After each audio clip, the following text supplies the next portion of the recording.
Hello, Faith Assembly Church family. We hope that you're having a great week, staying safe, and capitalizing on any new free time that you may be having in your schedules due to a lack of available activities. We remind you again in the midst of these trying times that God is in control and He's still seated on His throne. As promised earlier this week, we're back with updates regarding the schedules and ministries here at Faith Assembly Church. That's right. As most of you are aware, our governor has issued an executive order that restricts our public gatherings to 100 people or less.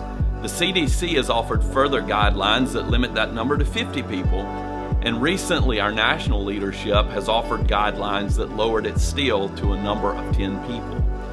With that being said, we're here today to let you know that after much prayer and conversation, our team has decided to suspend all in-person gatherings effective immediately and until the end of March. This has been a difficult and agonizing decision for us because no one cares more about our corporate gatherings and the spiritual well-being of our church than our pastoral ministry team. There are quite a number of determining factors involved in this decision, but at the heart of it is a desire to be part of the solution in limiting the exposure of our congregation and community to the threats that this virus might pose.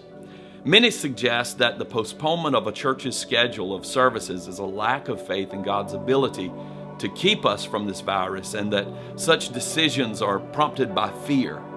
On the contrary, I can promise you that it's taken much more faith on the part of our ministry team to rest in knowing that we're doing the responsible thing in taking care of the flock that God has entrusted to us. And we're placing this ministry in the Lord's hands during this time of absence. It would be so much easier to open the doors at the appointed time and welcome all of you, and we would love to do so. But as we consider the unintended impact that we might face, we feel that it's best to utilize alternative methods of gathering at this time. Many people during times like these cite Hebrews 10:25 that says, "Forsake not the assembling of yourselves together." And please know that we believe strongly in the corporate gathering of God's people. But when we hold the command of this verse in its proper context, we find that this meeting together is not the operative phrase. The purpose of the meeting together is to encourage one another to love and good works. And while it's not exactly the same, we believe that we've developed a plan of action that will enable us to accomplish that ministry task quite well while we offer our body the opportunity to safeguard themselves and their loved ones. Friends, even though it's not prudent during these times to meet in person, we're going to be encouraging you like never before. Our pastoral team is poised to be in touch with increased efforts. We're going to be utilizing all of the technologies at our disposal to keep you encouraged with the Word of the Lord.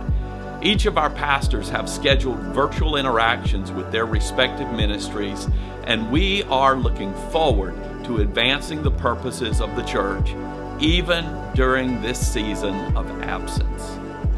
During this time of great uncertainty, we're also going to be looking for ways to reach out to our community with the love of Christ. We're going to be letting you know of ways that you can help with these efforts.